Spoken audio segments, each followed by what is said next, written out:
ሬድዮ ኤረና ናጻ ድምፂ ኤርትራውያን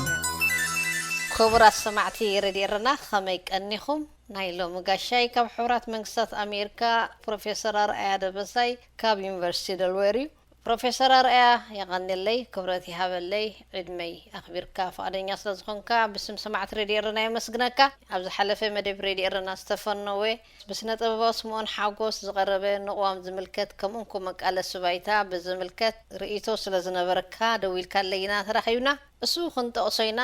እንታይ እዩ ትናትካ ፍልይ ዝበለ ርእይቶ ኣብታ ጉዳይ ዝሓለፈት መደብ ብፍላይ ድማ ኣብታ ንቕዋም ከምኡንኩም መቃለሲ ባይታ ክንጥቀመሉ ኣለና ዝብል ርእይቶ ናይ ስነ ጥበባዊ ስምዖን ሓጎስ ዝተፈልየ ወይ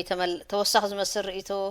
ነጊርካ ነርካ ቅድሚ ግን ፕሮፌሰር ኣርኣያ ደበሳይ ኣብዚ ቃልስን ናጽነት ኤርትራ ኣዚኻ ንጡፍ ከይደኸምካ ከይረብረብካ ንነዊሕ እዋን ዝተቃለስካ ኸሞ ሕጂ ሒዝካዮ ዘለኻ ናይ ቃልሲ ኣገባብ መጀመርያ ኣብቲ ናትካ ተመርኪስና እንተንዛረብ ብፍላይ ካብ ዓለም ለኻዊ ተበግሶ ኤርትራውያን ንምድንፋዕ ህዝባዊ ምንቅስቓስ ዝብል ሓደ ሙቭመንት ኣሎ እዚ ምንቅስቓስ እዚ ከመይ ዝበለ እዩ ምስቲ ናይ ይኣክል ብምንታይ ይዛመድ ወይ ብምንታይ ይፍለ ብኡ ተንጅምር ደስ ምበለኒ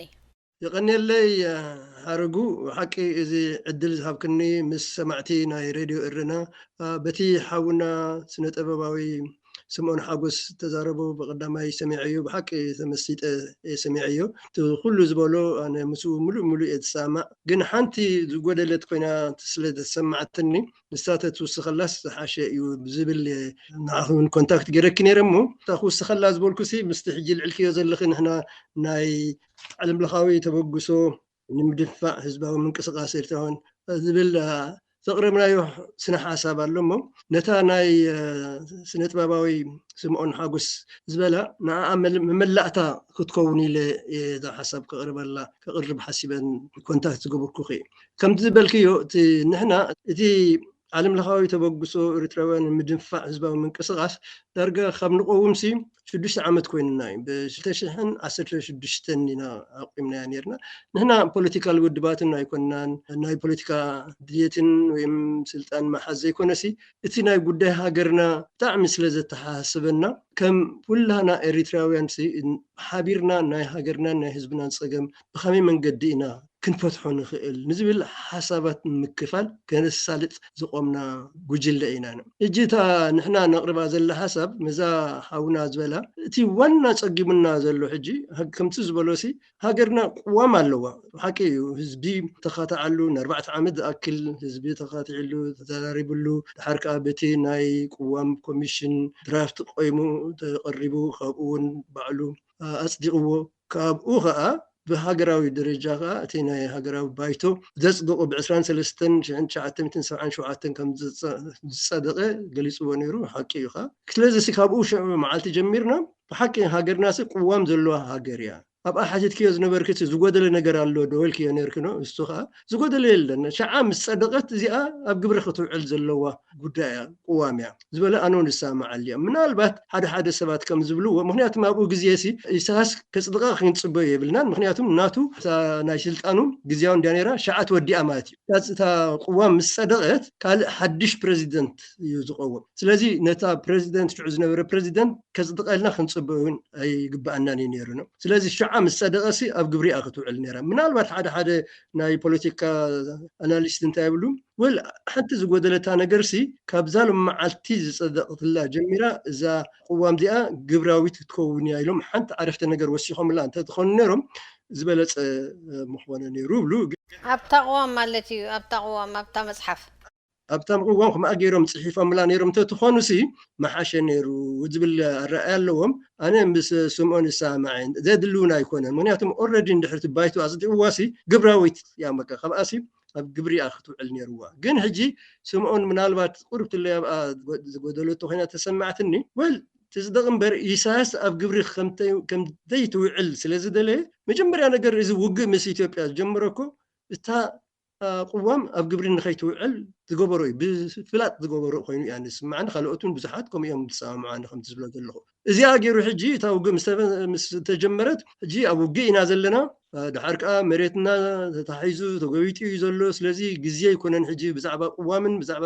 ምርጫን ክንዛረብ የብልና እናበለ ንሰብ ራዕዲ ፈጢሩሉ እቲ ሰብ ብዛዕባ እዛ ቅዋም ከም ዘይዛርብ እዩ ገይሩ ድሓር እውን ብግልፂ እውን ኢሉና ብግልፂ ሲ ኣነ እዚ ቅዋም ኣብዚ መይቲ ኢሉ ተገርኩም ሓድሽ ካልእ ቅዋም ክንገብረልኩም ኢና ብል ነይሩ ከምኡ እውን ኣብ ሓደ ኢንተርቪው ዝገበሮ ክሳብ ኣነ ብሂወት ዘለኹ ሲ ምርጫ ዝበሃል ነገር ኣይከውን እዩ ዝብል ረኣይ ነይርዎ እዚ ስለ ዝኾነ ንሕና ኣነ ፀቢቕና ክንፅድቐላ ዘለና ክንርዳእና ዘለዎ ሲ ኢሳያስ ክሳብ ዘሎ እታ ቅዋም ኣብ ግብሪ ክትውዕል ኣይት ስለዚ እምበር እቲ ዋና ዕላማና ክኸውን ዘሎ ከመይ ጌርና ኢና እዚ ስርዓትን ጉጅሉኡን ክእለሉ ዝኽእሉ እንታይ ክግበር ኣለዎ ኣብኡ እታ ፅሕፍቲ ሕጂ ዘቕረብና ንሕና ወል ነዚ እቲ ኮርስ ነቲ ስርዓት ንኣኸኣልዩ ዝኽእሉ እቶም ኣብ ውሽጢ ዓዲ ዘለዎ እዮም ግን ናና ኸድኣ ኣብቲ ወፃኢ ዘለና ሙሉእ ዓለም ተዘርጊሕና ዘለና ተባሂልና ዘለና ኤርትራዊ ምኻ ብህዝብናን ብዛዕባ ሃገርና ንግደሲ ተራና እንታይ እዩ ከመይ ጌርና ንሓግዝ ንዝብል ከዓ እታ ፅሕፍቲ ዘቕረብና እያ ነርና እንታይ ኢና ዘለና ናብኣ ሕጂ ምስለኪ ንሕና ኣብዚ ወፃኢ ዘለና ብሓቂ ብዛዕባ ሃገርናን ህዝብናን ንግደስ ምዃንና ኣመስኪርና ኢና ርኢና ኣለና ንኣብነት ሕጂ እዚ ዓድ ዴሞንስትሬሽናት ክግበር ከሎ ኣብ ጀኔቫ ይኹን ኣብ ኒውዮርክ ይኹን ኣብ እስራኤል ይኹን ኣብ ኢትዮጵያ ኣብ ዝተፈላለዩ ዓድታት ዝግበር ህዝቢ ካብ ክንደይ ዓድታት ክንደይ ከሲሩ መፅዩ ዝካፈሉ ክትርኢ ከለካ ብሓቂ ኤርትራውያን ሲ ብዛዕባ ህዝቦምን ብዛዕባ ሃገሮምን ክንደይ ጉዱሳት ምዃኖም ዘመስክር እዩ እሱ ጥራሕ እውን ኣይኮነን ክንደይ ፔቲሽን ዝፅሕፉ ነይሮም ክንደይ ርክባት ዝገብሩ ነይሮም ሳላ ከምኡ ዝገበሩ ከዓ ጉዳይ ሃገርና ኣትሊስት ናይ ዓለም ኣቕልቦት ክረክብ ክኢሉ ኣብቲ ዩናይትድ ኔሽንስ ሕጂ ኢንኳሪ ሁማን ራይትስ ኢንኳሪ ኮሚሽን ክቆውም ዝኽኣለ እኮ በቲ ኩሉ ዝግበር ዝነበረ ፃዕሪ ኣብ ኤርትራውያን ኣብ ወፃኢ ዘሎ ዝገብርዎ ዝነበሩ ዴሞንስትሬሽናትን እዚ ፔቲሽን ምፅሓፍን ካብኡ ዝመፀ እዩ እዚ ከዓ ኣብይ ኣበርክቶ ከም ዝገበሩ ብክስሓት የብሉን ግን ን30 ዓመት ከዓ ኢሳያስ ኣይተላዕለን ዘሎ ኦፍ ኮርስ ብዙሕ ፃጥታት ገይሩሎ ዋላ ዩናይትድ ኔሽንስ እውን ሳንክሽንስ ገይሮምሉ ነይሮም እዮም ዕቀባ ገይሮምሉ ነይሮም እዮም ግን ህዝብና ስቲል ሳቀ እዩ ዘሎ ስለዚ ንሕና እንታይ ኢና ንብል ዘለና ምስለክ ብዛ ፅሕፍትና ከም ዘቕርብናዮ እቲ ዋና ንሕና መቸም ትለውጢ ክመፅእ እንተኣ ኮይኑ ኦፍ ኮርስ ኣብዚ ኮይንና 10 ዴሞንስትሬሽንስ ናይ ዝገበርና ንስርዓት ክንኣልዮ ንኽእል ኢና ኣብ ውሽጢ ዓዲ ዘለው እዮም ከኣልይዎ እዚ ተረዲእና ንሕና ከድኣሞ ኣብ ወፃኢ ዘለና ከመይ ጌርና ኢና ነዚታት ክንሳልጥ ንኽእል ክንምልስ ክንክእል ኣለና ኢልና ነው ሕጂ ነዚኣ እቲ ዋና ፀጊሙና ዘሎ ዝኩሉ ተገዳስነት ከሎሲ ኤርትራውያን ኣብ ዓለም ዘለና ስቕልና ተፈናጭልና ኢና ዘለና ተጎጃጅልና ናይ ፖለቲካል ውድባት እንበይኖም ኣለው ናይ ሲቪል ኣሶሲዬሽንስ ናይ በይንኻት ዝንቀሳቀሱ ኣክቲቪስትስ ኣለው እዚ ሲ ተፈናጭልና ግን ክሳብ ሕጂ ሓንቲ ትርጉም ዘለዎ ዓጋቢ ዝኾነ ሓገዝ ክንገብር ኣይከኣልን ስለዚ ንሕና እንታይ ኢና ንብል ዘለና ብዛ ፅሑፍና ክትኮን ተስፋ ገብር ንሕና ጎዲልና ዘሎ ንኩልና ኣብ ዓለም ሙሉእ ዘለና ኤርትራውያን ወኪሉ ብስምና ሓደ ነቶም ኣብ ውሽጢ ዓዲ ዘለዉ ነቲ ዓዲ ብሓቂ ብዝተፈላለየ መንገዲ ንዓቶም ከበራትዕ ዝኽእል ነቶም ኣብኡ ንህዝቢ ዘጨቁኑን ዘሳቅዩን ዘለው ናይ ፀጥታን ድሕንነትን ዝማርኽ ፅሑፋትን ግጥምታትን መዛሙርን እናግበርካ ንዓቶም ኣብ ምርኦም ክትመልሶም ኣብ ልቦም ክምለሱ ንህዝቦም ሰንብዱን ከፍርሑን ከም ዘይብሎም ክትገብር ነቲ ኣብኡ ዘሎ ደላይ ፈትሒ እውን ክርብ ነቲ ህዝቢ እውን ኣትሊስት ብሰላማዊ መንገዲ ሲ ኣነ ንሕና ንሓቲ ዘለና እታ ዝፀደቐት ቅዋምና ትግበረልና ከምዛ ስምዖን ዝበላ ይግበረልና ኢሉ ክልዓል ንኽኽእል እዚታት ክትገብር ትኽእል ኢኻ ብጣዕሚ ብርሑቕ ኮንካ ንዓቶም ግን እዚ ከዓ ይግበር ኣሎ እንድዩ ግን ብሓደ ብጥሩፍ ዝኾነ ኣካል ብኩልና ተመረፀ ኩልና ቆፅሊ ዘንበርናሉ ንኩልና ወኪሉ ክንቀሳቀስ ዝኽእል ኣካል እንተፈጢርና ናይ ኩልና ምንቅስቃሳት እናዋሃደ ብጥሩነት መንገዲ ንዓቶም ሓደ ሞራል ክቦም ይኽእል እዩ ምክንያቱም ኣብ ወፃኢ ዘለና ፕሮፌሰር ሬታ መንጎ ካኣትወካ ሕራ እዩ እዛ ሓደ ጥርኑፍ ሃገራዊ ተቃውሞ እሞ ከዓ ንኤርትራዊ ረብሓ ቀዳምነት ዝሰርዐ ዕብይ ዝበለ ግድን ኩሉ ሓደ ክመፅእ ዘይኮነስ ኣትሊስት ቁሩዕ ዕብይ ዝበለ ፅላል ዘይምፍጣሩስ እንታይ ትቐንዲ ምክንያት ድሕዝናትኩም ምንቅስቃስ እዩ ናይ ኣክል መፅኡ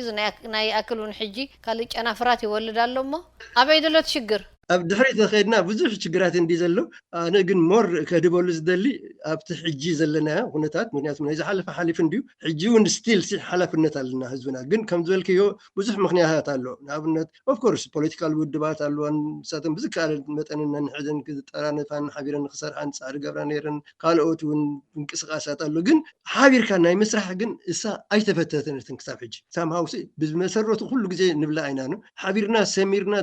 ሰጢምና እንድሕር ዘይንቀሳቀስናሲ ትርጉም ዘለዎ ኣበርክቶ ክንገብር ኣይንኽእል እንብል ኢና ነው ክሳብ ሕጂ ግን ኣይተገኘትን ሓቢርካ ደይ ምስራሕ ዘሎ እኳ ናይ ሓባሪ ዕላማ እውን ስለዘየለ እዩ ከም ዝመስለና ኣነ ፕሮፌሰር ዕላማ ኣነ ኣሎ ባህላ እየ እንታይ መስለኪ ኣትሊስ ኩላናሲ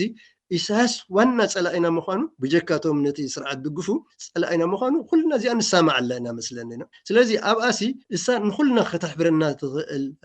ኣርእስቲ እያ ባህላ እያ ነና ግን እዛ ኮይና ድኣ እሞ እንድሕር ድኣ ሓደ ዕላማ ሃልዩና ኩላና ከኣሲ ብዛዕባ ሃገርናን ሃገርናን ንግደስ እንተኣ ኮይንናሲ ንምንታይ ድኣ ስሙር መንገዲ ተጠርኒፍና ክንቀሳቀስ ከለና ጥራሕ እንዲና ክንዕወት ንኽእል ኢና ንብል ዘለና ነው ነዚኣ ሕጂ ንሕና ካብ ንጅምር ጀሚርና ከምዛ ዝበልከያ ሰብሲ በብኸባቢኡ ዘሎን ኣብነት እንታይ ንብል ነርና ስለክብቲ መጀመርያ ክንጅምር ከለና ሓንቲ ክንገብራ ዘለና እምበር ኤሪትራውያን ኣብ ዘለና ከባቢ ንኩሉ ኣብታ ከባቢ ዘሎ ኤርትራዊ ወላ ፖለቲካል ውድብ ይሃሉ ኣብ በርጊሳዊ ማሕበራት ይሃሉ ማሕበር ደቂ ኣንስትዮ ሃለዋ ናይ መንእሰያት ይሃሉ ብዘይገድስ ኣብኣ ዘሎ ኩሉ ኣስላሙ ክርስትያኑ ኣፋሩ ዋትኤቨር ኢኖም ኤሪትራዊ ንኩሉ ዓዲምኩም ኣብታ ከባቢት እያ ባይቶኹም ኣቂምኩም ንዓኻትኩም ዝውክለኩም ኣካል ፍጡሩልና እዚኣ ካብዛ ናይ ኣክል ድሒሩ ዝተመስረተት እንታይ ኣትፍለ ፕሮፌሰር ኣርኣያ ንሕና እሞ ንሕና ጀመርና እንዲና ዳ እዚኣ እኮ 2016 ኢና ጀሚርና ይኣክል ኮ ብ2019 እዩ ተፈሪጡ ወሊዱ ነው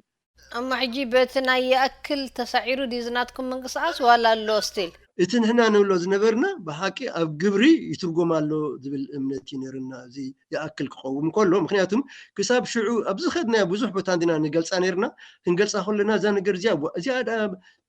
ከም ስነ ሓሳብ መጠንሲ ስኻትኩም እኮ መራሕትኩም ክንኮደኩም ሞ ተኸተሉና ኮንኩም እንትብሉና ዘለኹም ባዕልኻትኩም መራሕትኩም ምረፁ እንዲኹም ትብሉና ዘለኹም ስለዚ እዚኣ ምንታይ ወፃ ብሉካ ዶ እሞ ከምኣ ትብሉ ትኾንኩም ድኣ ኣብታ ከባቢኹም ከማኻትኩም ዝመሰሉ 4-5 ሰባት ኣኪብኩም ንምንታይ ሓደ ቦታ መሪፅኩም መዓልቲ ወሲንኩም ንኩሉ ሰብ ዓዲምኩም ክትመብ ክፈጥርዋ ትኽእሉ ኢኹም ንብል ነርና ነው በንም ሰማዓይ ፅቡቅ ብለኪ ኣብ ግብሪ ግን ኣይትውዕል ነራ ሽዑ እዛ ናይ 2018 መዓል ኣብይን ኢሳያስን ምስ ጀመሩ ዋዛታ ሽሙ ርክቦም ህዝቢ ሽዑ ይኣክል ትብል ሕጂስ ከዓ ሃገርና ክትጠፍእ ጀሚራ ምስ ተባሃለ ሽዑ እታ ናይ ይኣክል ሙቭመንት ጀሚራ ማለት ነው ንሕና ሽዑ ብሓቂ እቲ ንሕና ነበርና እምበር ኣብ ግብሪ ውዕል ኣሎ ንብላ አንፎርቹኔትሊ ግን ንሕና ከምቲ ሽዑ ንብሎ ነበርና ንገልፆ ዝነበርና ብኸምኡ መንገዲ ኣይከነትን ከመይ ማለት መስለኪ ንሕና ንብል ነበርና ሕጂ ንኩሉ ኤሪትራዊ ወላ ፖለቲካል ውድብ ይሃሉ ሲቪክ ኦርጋናይዜሽን ይሃሉ ደቂ ኣንስትዮ ይሃሉ ገለ ሙሉእ ጥራይ ብዛዕባ ሃገሩ ይገደስ እምበር ኣብታ ከባቢ ዘሎ እቲ ከከም ዘለካ ሒዝካ ግን ናይ ሓባር ዝኾነ ባይቶኻ መሪፅካ ወከልትኻ መረፅና ንብል ነርና ከምኣ እንተገይራ ነይራ ተትኸውን ባይናውኮ ዓለም ለኻዊ ዝኾነ መሪሕነት ፈጢርና መሃለና ግን አንፎርቹኔትሊ ከምኣ ኣይከደትን ምክንያቱም ኣብዚ እቲ ሽዑ ክወቆም ከሎ ብሕልፊት ናይ 2019 ክቆም ከሎ ናይ ታህባ ነይሩ ሓደ ከተማታት ዋላ ኣኼባ ከይገበራ ስለዚ ባዕላቶም ቮለንቲርስ ኮይኖም ከተማና ወኪልና ኢና ዝመፀና ዝበሉ ነይሮም ከምኡ ጌርካ ዝቀውም ኣይኮነን ንሕና ዝብሎ ነበርና ብጣዕሚ ኢንፋክት ዓብይ ጥንቃቐ ኢና ነማሕፅን ነርና ፕሮፌሰር ኣርኣያ እዚ ሕጂ ቆይሙ ዘሎ ግሎባል ይኣክል ከነትናትኩም ትፅቢት ኣማሊእዎ ድዩ ዋላ ገና ሓደ ከምቲ ንሕና ዘፀበነ ኣየማልኦን ምክንያቱም ዘየማልኣሉ ምክንያቱም ናቱ ጉድለት ዘይኮነሲ ሕጂ ንኣብነት ብዙሓት እኳ ናይ ዋላ ናይ ፖለቲካል ውድባት ዝነበሩ ኣብቲ ከባቢኦም ምስቲ ኣብቲ ባይቶኦም ኣትዮም እዮም ባይቶኦም ፈጢሮም እዮም ግን ከዓ ከምኡ ዘይገብሩ ከዓ ብዙሓት ኣለዉ ድሓር ከዓ ተረኣኺዮሲ ኣብ ዓለም ሙሉእ ሕጂ ናይ ይኣክል ግሎባል ይኣክል ኣብ 11 ሃገራት ጥራሕ ይቆይሙ ዘሎ ኣብ ዓለም ዘለዎ ከዓ ዳርጋ ብሉ ዓለም ኣለዉ ኤርትራውያን ስለዚ ንኩሉ ሓቆፍቲ ኣይኮነን ስለዚ በቲ ንሕና ተመናይናዮ ኣይከደን እዚ ስለ ዝኾነ በዚ ሕጂ ቅድሞሞ ዘለዉ ናይ ግሎባል ሊደርሺፕ መሪሕነት ኣቂሞሞ ዘለዉ ብሓቂ እሱ ሌጂትሜት ንኩሉ ኤርትራዊ ዝውክል መሪሕነት ፈጢርና ክብሉ ይክእሉን እዮም ኣይብሉን እዮም ከዓ ዘለዉ እዚኣቶም ርድእዋ እዮም ንኣቶም ንሕና በይንና ንገብሮ ነገር ኣይኮነን ባዕልና ብዙሓት ኣብቲ ይኣክል ዘይዓሰሉ ስለ ዘለዉ ዝኩልና ተሳቲፍና ንኩልና ዝውክለና ኣካል ክሳብ ንመርፅ ንሕና زي حج قلنا قلنا جلوبالي أكل ليدرشيب علم لخاوي وكلتنا إريتراويان كنبلسي عين خيلنا زبل رائع زلوا زي دمس راديو إيراناي أبي أكل سبي يقول لي مبري وسخ الله ديو بروفيسور أريا بناتي رايا زغدل زلو يمسلنني ግን ከምቲ ዝሓሰብና ያኻኒ ዝውስኽ ዘሎ ኸ ኣይመስለኒ ኣብ ከከቶም ኡደሎ ጥርናፈና ይኣክል ናይ ብዙሕ ዓደታት እንተሪእና ብጣዕሚ ይጎዲሉ አንቆልቂሉ ትሰቡን ተፈላልዩ ዘሎ ኖ ኣነ ኸምስ ኣብ ኣይሰማዕ ኣለኒ ኢንፋክት ዝሕጂ ዘሎ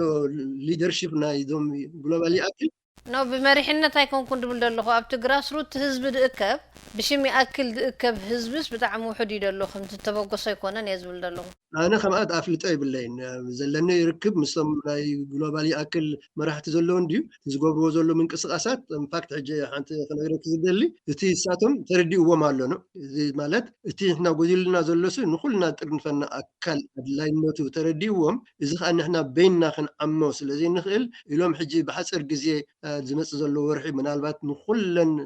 دنزك قصقاسا زلو أكلاتينم أكيبهم ناي كلنا ميت غيرهم خمي جرنا إنا ناي هجرنا قداي نفتحه خمي جرنا إنا نخلنا ذوكلنا حدا أكل نفتر نزبل نخمايتو عبي صوعت أرجع قبرنا يوم نت لومي أنا بس إحنا لكم عينة عدمنا أبو تجبرو زلو تاشمو كلتا ريبريزنتاتيف ناتكم سدودو قالوا أتكأن نخلن عدمو وانكم زخونو زجلس عدد دبدبي صحيفة من نانيرام نعهم مالت نظام أنا أختبلنا نخلها بروفيسور أريانا علم لخطة بقصو إرتراوين مدفع زوا من قصاصي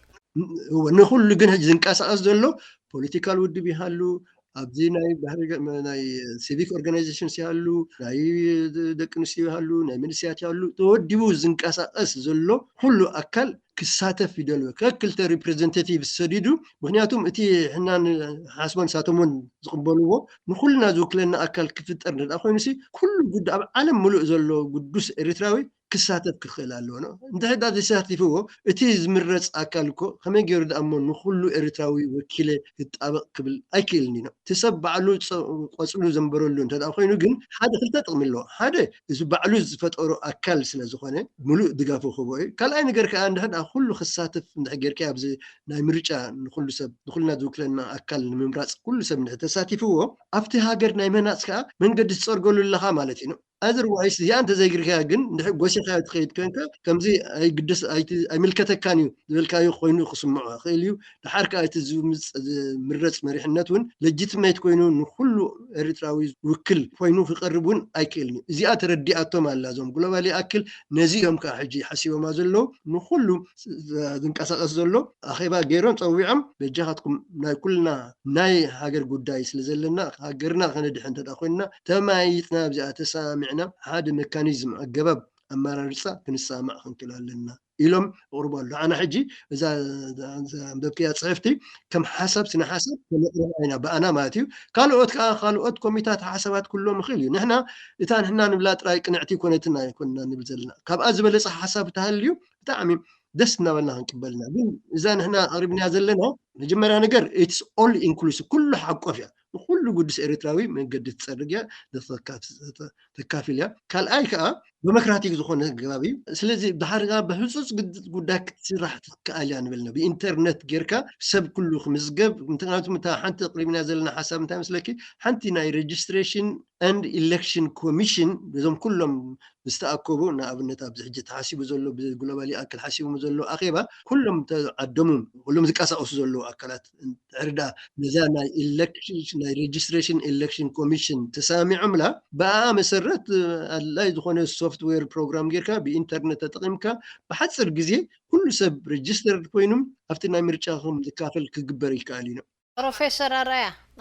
نقر ما قد خاطر هاللي حيجي اللي تستدلو نظام إرتراويان زكاة عم زلو رأسسلو زلو نعو قسينا هنحل فاين خذلنا أبزي جزياو شما قلي مسناي تقري حبيرات سرح جلوبالي أكل مزيز بالزينة إن إرتراويان كاكات عم الله لك حد زينة زينة زي أبزي تزرقي حزلو حبريتا دايري إتو زلكا نإرتراويان ناب حدا خمس أنادي ولا مريسي فحك بلنا زي ما قلت زي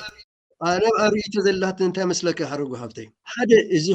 كلنا ذوك لنا أكل نحرا فتيرنا ኣብቲ ሕጂ ጽሑፍ ዝርዝርና ያለና ሓላፍነቶም ናይዚኦም ትምሲ እንታይ ኢልና ሓላፍነቶም መጀመርያ ነገር ነቲ ለውጢ ንክቀላጠፍ ኢኑ ምስቶም ኣብ ውሽጢ ዘለው ርክብ እናገበሩ ነቲ ህዝቢ ክላዓሉ ካልኣይ ነገር ከዓ ኢንፋክት ሓንቲ ክገብርዋ ዘለዎም ዝበልናዮም እውን ነቲ ኣብ ኢትዮጵያ ኮይኑ ኣብ ትግራይ ዘለው ወታደርና ምንቅስቃስ ኣሎ ኣብ ሱዳን ኣሎ ኣብ ውሽጢ ዓዲ እውን ሓደ ፖለቲካል ፓርቲታት ወታደራዊ ምንቅስቃሳት ትገብራ ኣለዋ ነዚ ኩሉ ከዋህድ ሕጂዛ ኤሪትሪያን ናሽናል ፎርስ ያገላ ቆይማ ዘላ በቲ ናተይ ኣረኣያ ብሓቂ እንድሕር ደኣ እቲ ንሕና ንኩልና ዝውክለና ኣካል ቆይሙ ንሳቶም እውን ከዋህዶም ይኽእል ምክንያቱም ተፈናጭልካ ሕጂ ኤቭሪ ፓርቲ ነናታ ወታደራዊ ክንፍ እንድሕር ገይራ እዚ ከዓ ዝገደደ ሕንፍሽፍሽ ክኣትወልና ይማለት እዩ ስለዚ እታ እንድሕር ኩልና ዝመረፅናያ ኣካል ግን ነዚታት እውን ንኸተዋሃድ ሓላፍነት ክህልዋ ማለት እዩ ሕጂ ግን ኦልሬዲ ውሳኔ ሕሊፋስ ግዜያዊ ኮሚቴ ዓቂማ ምስ ትግራይ ዝራኸብ እኳ እያ ትብለና ደላ ፕሮፌሰር ኣርኣያ ወል እሱ ክገብሩ ክልዮም እሱ ግን ክምብል በረንበላ ኣይተኳዓይን እንዲ ዝበሃል ሕራይ ንግዚኡ ገይሮሞ ክልዮም ግን ቀልጢፍና እዚኣ እንተኣሽሙ እንተቂምናያ ንሳቶም ምስኣቶም ተሓቢሮም ምክንያቱም ብስም ኩልና ኮይኖም ሕጂ ምስ ትግራይ ዝዛርብ ኣካል ኮ ይብልናን ሕጂ ነው ስለዚ ሲ እሳቶም ንበይኖም ኮይኖም ንዓና ወኪሎም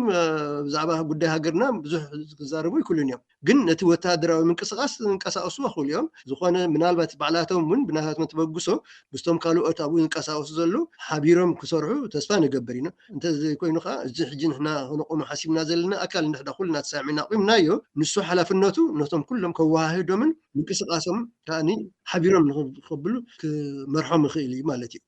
ተስፋ መዓሲ ክግበር ሕጂ እዚ ንኩሉ ዝምልከት ውክልና ክግበር እዩ ትብሎ ዘለካ ምትእኽኻብ እዛ ሓሳብ ተላ ሕጂ በዚ ግሎባሊ ኣክል ሓሲቦማ ዘለው በዚ መፅእ ዘሎ ወርሒ ብዝሓፀረ ግዜ ንኩሉ ሰብ ኣኪቦም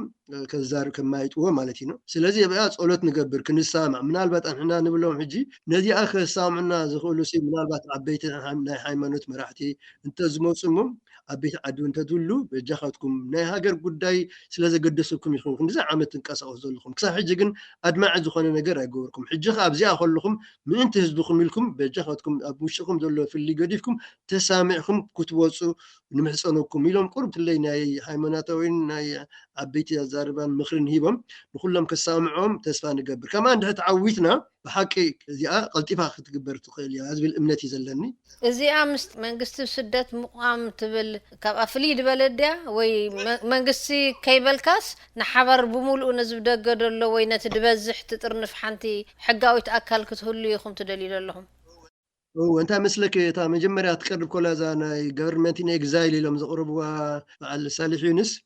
እሳ ንሕና ይደገፍናየና ምክንያቱም እንታይ መስለኪ እሳቶም ኩምሉ ሽዑ ክብልዋ ከለዉ ናይ ተጋድሎ ሓርነት ነበርኩም ኣባላት ኣኼባ ግበሩ ናይ ህዝባዊ ግንባር ነበርኩም ከዓ ኣኼባ ግበሩ ዳሓረይ መራሕትኩም ምረፁ ክልቲያኸትኩም ቶም ተመረፁ መራሕቲ ተኣኪቦም ንኩልና ገቨርንመንት ኢን ኤግዛይል ክትፈጥሩና እዮም ዝብሉ ነይሮም ነው እዚ ኢልናዮም ንሕና ፈፂምካ ዘይከውን ነገር እዩ ምክንያቱም ዝኩሉ ንኣብነት ግሎባሊ ኣክል ዝኩሉ ኣክል ሙቭመንት ቀሳቀስ ዘሎ መንሳይት ንዑ ጓሲኻ ኢኑ እዚ ኩሉ ከዓ ቅዱስ ኤሪትራዊ ዘሎ ዓለም ሙሉእ ዘሎ ኣብ ግምት ከየተኻስ ከመይ ጌርና ገቨርንመንት ኢን ኤግዛይል ምዃኑ ኤሪትራ ወኪሉ ሓርካት ስርዓት ምስ ተኣልየ ከይድካ ስልጣን ንክትሕሰብ ዘሎሲ ዘይከውን ምዃና እዛ ተቃውሙና ኣለና ንሕና ግን ንሕና ዘለና እዚኣቶም መጀመርያ ነገር ስልጣን ዝሕዙ ይኮኑ እንታይ ደኣ ነቶም ኣብ ውሽጢ ዘለው ክሳልጡን ካልኣይቲ ከዓ ኣገዳሲ ነጥቢ ዘላታ መስለኪ እቲ ስልጣን ምስ ተኣለየ እውን ሃገርና ብሕንፍሽፍሽ ከይተኣቱ እዞም ኣብ ወፃኢ ንሕና ዝመረፅናዮም ኣካላት ሓላፍነቶም ሓንቲ ሓላፍነቶም ክትኮን ዘለዋ ስሙስ ዝኾነ ሕንፍሽፍሽ ከይኣትወና ምክንያቱም ስልጣን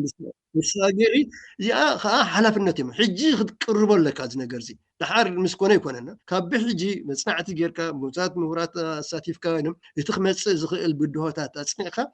ሕንፍሽፍሽ ከይኣትዋ ዓድና እሱታት ክቅርቡ ኣለዎም ካልኣይ ከዓ ኣድላይ ዝኾነ ትራንዚሽን መሳግር ዝኾነ ቻርተር እውን ካብ ብሕጂ ክሳምዑ ክኽእሉ ኣለዎም እዚ ጌርካ ካልእ ሓላፍነት እውን ኣብቲ ዘርዚርና ኣለና ዘርዚርና ግልፅና ኣለና ሓላፍነቶም ክኸውን ዘለዎ ስለዚ እሲታት ኣብ ግምት ኣቲና እታ ህፁፅነት ግን እዚ ኩልና ዝውክለና ኣካል ምክንያቱም ናይ ዓለም ህዝብታት ክድግፈና ይክእላን ዘሎ ፕሮፌሰር ኣርኣያ ምስናትካ ናይ ውልቂ ተመክሮት ኣሳፊርካ ክትገልፃ ዝደልያ እስኻ ብውልቅኻ ምስ ሰበስልጣን ኣሜሪካ ብፍላይ ከዓ ምስዞም ዲሞክራት ብንፁር ከዓ ምስ ጆን ባይደን ምስ ፕሬዚደንት أمريكا جون بايدن ليلة حمد لك حبريت لنمو إزي زلكا فلتت تتقيمك نيرترا وربحا خطوعلو تعيركا دو تاجيركا هو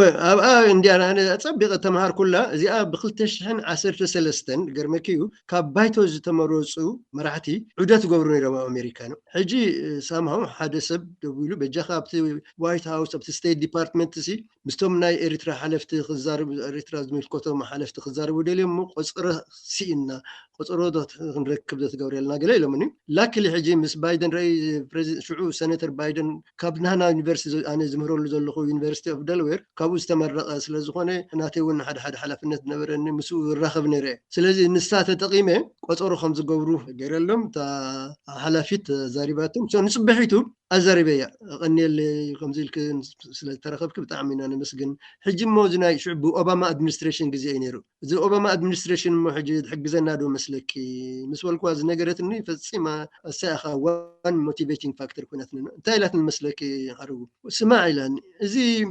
اوباما ادمنستريشن سي بنعبه هنتات ايرترا بطعمين انا حزن كما يتسفاز نبره هاجركم ابزز الله توري اخري اخلنا حزننا جن حجي سي نزا كن بنسلفانيا زي تخون هاجر سي 3 بوليتيكال بارتيز اللهم من ان كم دقف بلت نخلنا سلازي حابيركم تمصخكم كن حجزكم نخيلنا زبلت النساء ايترسعن اساتهم توم كلهم ناي بوليتيكال ودباتون ازي داغيما ببلوا مناتا زخدوا بوتا من وكلكم يكون مزلكم حابيركم ديت موصنا قال بلوا ميمنا سلازي ازي اسب برهت يعني حابيركا تنقسقس انت زي كيلكا زدقفكا መንግስቲ ኣይክሉን እዩ ስለዚ እዚኣ ተረዲና ሲ ብሓደ ድምፂ ተጠርኒፍና ሰጢምና ክንንቀሳቀስ ከምዞም ትግራይ ዝገብርዎ ዘለዉ እዚ ኩሉ ኣቴንሽን ዝረክቦ ዘለዉ ኩሎም ሓቢሮም ስለዚ እንቀሳቀሱ ዘለዉ እዮም ንሕና ከምኡ ዘይንገብረሉ ምክንያት የለን እሞ እዚኣስ ኣብ ልብና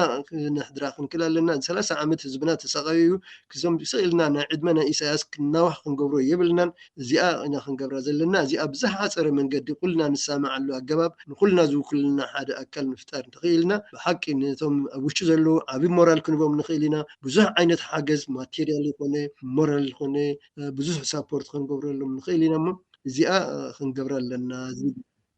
يغنيلي بروفيسور أرأيا دبساي اسخا عدميخا ملو أبت قالسنا إرترا توفخا سبيخا خاب قدمناتنا دحرناتنا مستمجي سرتين نيركا بزوح أبت حقرا وقداي كيعرف كاتك على زلخي خامو بمولؤت سنسلتات أساسيركا أبيناينا تقاقينا الكا نزي حجي دلون إشتاي ولدو مال اختخاخة محلالفو إذن إذن غيرنا تصبو إذن إذن أي قبرنان السخم قبرو اتشقرناها إزي نيري الكاب لعبي الكاب دي حبيب كتنقرو تدلل دو هو يا دا كل جزء خندي عمد سعرنا الله خندي تلفلف لنا قدام ده قال لي ها كوتا ملختي حربو انت دا بزعبه هاجر كا حسب كان كناتات هاجر كا دقاس خلاكات خوينسي نهاجر كان مو انت اخا تقبر الله زلخا بين خاصيل كان ابغزها خوين كا تعاقف نايز حزن كا انت استنتك منم ترجم يبولا سلازي يتاخن قبره زل الناس كلنا سميرنا بحد ترنيفنا بحد دمسي حزبنا هاجرنا كندحن كنكل لنا سلازي مباري ابزا حجي زقبر زلا حاسبه زلا قباب نحنا خمتا حاسبنا زلنا حد ريجستريشن اند الكشن كوميشن قوممو علم زلو كله اكل بحساب هاجر كات قدس دا خوينكا مخا ابتي نخلنا زوكلنا اكل كتمرص دحر تساتف كنكا تمزقبكا خابو تمسخ ودق تخليخا ازي سلازخون مباري ازي سلكا ببينخا ناي محزان قديفنا حابيرنا كنسرحلو نخيل اقباب بحصر ጊዜ ምናልባት ኩሉ ክዝርግሕ ካሊዩ እዚኣ ሕጂ እውን ጽና ዘለና ጽሕፍቲ ክንዝርግሓ ኢና አለምሉ ሰብ ክማረላ እንታይ ማለት ካ ቃቢ ካብ ኣዝሓሸ ሓሳብ ዘለዎኻ ተደሪኹን ንዓ ከም መሓሽ ዝኽእል ሓሳባት ዘለዎም ካ ገብሩ ክእልዮም ስለዚ ስቕ ዘይምባል ጥራይ በይንኻ ተፈናጭልካ ምንቅስቃስ ትርጉም ከም ዘይብሉ ኩልና ተረዲና በጃኻትኩም ኣነ ዝላዋሲ ሃገርኩም ከተድሕኑ ተኾንኩም ሓቢርና ምስራሕ ከድልየና እዩ ያ ትብል عالم لخاو تبقسو إرتراوان نمدنفع حزباو منقصقاس كم زنا يأكل بفنو مسز ببغتا زراخبيو فلوت قرصن فروت تكالن يبولون بوليتيكاو منقصقاس ونا يكونا نيلكان نمو تما اوتنطفو سبات كمي عين سبات يخو ملو غزيهم ديهم اوتنطفو ويل كل الناس راح زلنا سباتينا قرم زبلكي نزي حلفه دقه 6 عامسي سومناوي اخي بالنا سومنا اقول لك خلخا حتصير غزي يكون 3 ساعات 4 ساعات نزربينا كمي عين السباتيكم بروفيسور أرأي خمسونات كعروب بقلم دتصقوكم بروفيسورات دكتورات رايديكم ولا نخلو إرتراوون كساتف زخيلي نو غاب كله عينة من إسيات اللونا قادلتي زنبرو اللونا كريستيو اللونا سلازي غاب كله تاشي مدبلنا هنا أما لو ما يبزي أخنو دينا بروفيسور أرأي زرسع كان تليو ترنفا بيلكا واناو تبلو أقداسو تبلو زيادة خان زمن إسي ولدو نتسخع نويح عدمي زتاق على سكالو ألتي أفرق بزح ندحر كوينو زنزن قبورو تبلو نقر نتليو عدلك بكا مجمرة هارجو هفتي بطعمي مسكناك مهنياتهم كم زي الناس حسب اندحر تخافيلنا تهزبوا ونسي انتهي مس قبري حقريك حق الزخيل زلخو زبل كم حسب اندحر تقبلو زحنا نقربو زلنا حسب يقبلو تسفان قبرين خابوز حاشة اللي وخاني حنقو فايلنا قبلنا جن سق الكاتف انا الكاب بين خامخات جن دربح زي كونه زي كردو واينا نمحسن زلنا سلازي ابزي حجي حصير جزي خقبر تحاسيبو زلونا كلاتهم تنقساوسو زلو تاشمو ابو منالبات اندحري اوريدي توديبكم كنكم ناتي ودكم وكلتي ابو خكافلو تسفان قبر عدام مني وابن تصرك تكون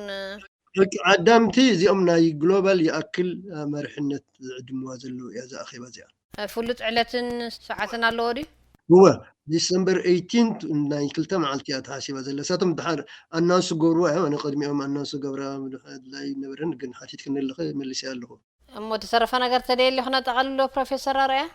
غني لي هارغو ثانك يو سو ماتش بتاعمي مسكن ذهب كان حبريتا باللبي مسكن كبرتي هذا اللي بروفيسور أرأي دبساي كاب حبرات مقصة أمريكا يونيفرسيتي دلوير دحر حجون قال أحد حبريتا اللي كان رخبينا ايش صبو قرم زي دمص راديو إيرناي كورات سمعتي رديرنا مس بروفيسور أرأي دبساي زغوركون هلو كنتات إيرتران أبز حجوان مفتحيلو زغربو زلو حساب زملكت أبزي ودينا لنا داقم بخال مدبكم لسوكمي تغاصيركم عيبلنا سنايقني راديو إيرنا ناتا دمت إيرتراويان